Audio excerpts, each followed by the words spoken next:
Hello and thanks for stopping by and checking out my latest video. Tonight I'm talking about my latest guitar purchase. It's a wonder, it really is. This guitar I bought off Facebook seller pages on the weekend actually. It was built in the 1950s, so it's very old. It was a cheap mass-produced guitar back then.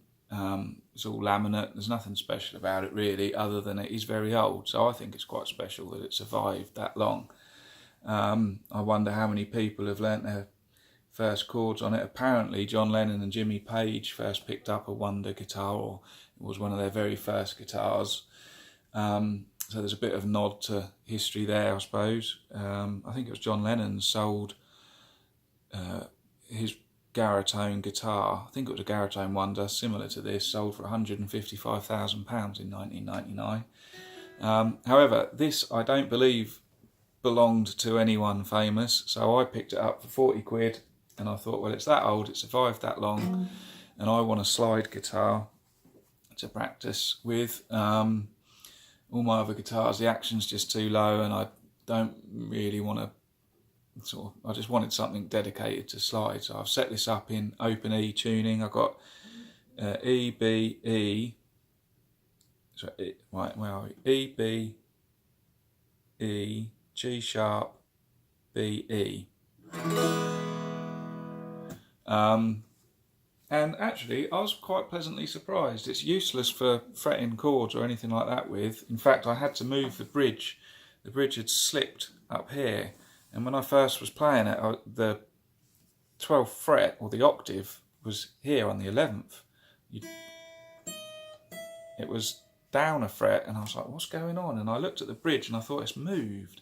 And sure enough, I took all the strings off and it was sticky, it had double-sided sticky tape and it had just been either put on in the wrong place or whatever. Anyway, I measured the scale length and I've set the bridge back here. I put a new bridge plate in there as well. So now the intonation is roughly correct. I did put a pickup in here, just with double-sided sticky tape, a bit like the guy with the bridge did, just to see what it sounded like plugged in. I might sort of persevere with that a bit. I have plugged it in, but really there's little point because it's acoustic anyway, so you'd have to have it up quite loud to sort of hear it over the guitar. So yeah, there you have it, a 1950s guitar for under 50 quid. I probably could have got it cheaper than that if I'd have haggled, but I wasn't in the mood. I just thought, yeah, well, I did have a look online and not many have sold on eBay recently that I could see.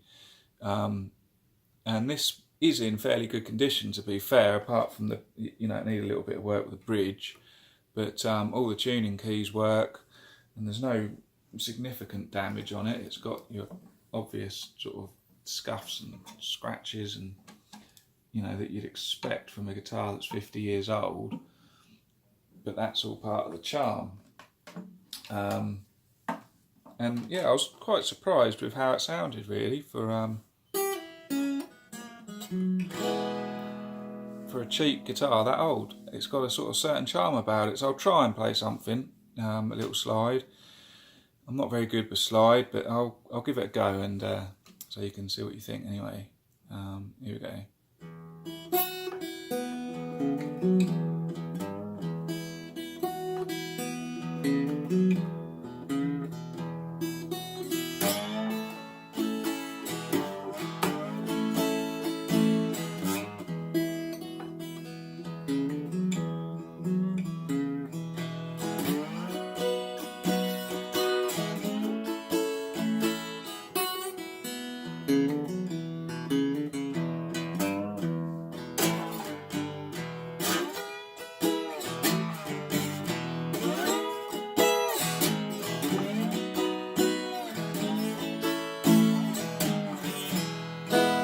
As I say, I'm really not very good at slide, still getting to grips with it.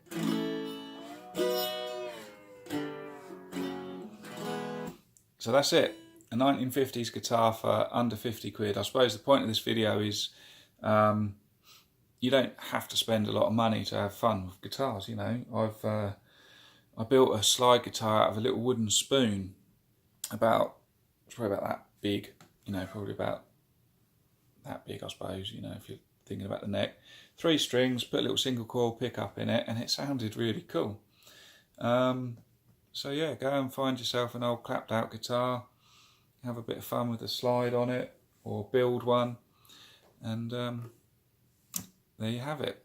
Thanks for watching my video, guys. See you soon.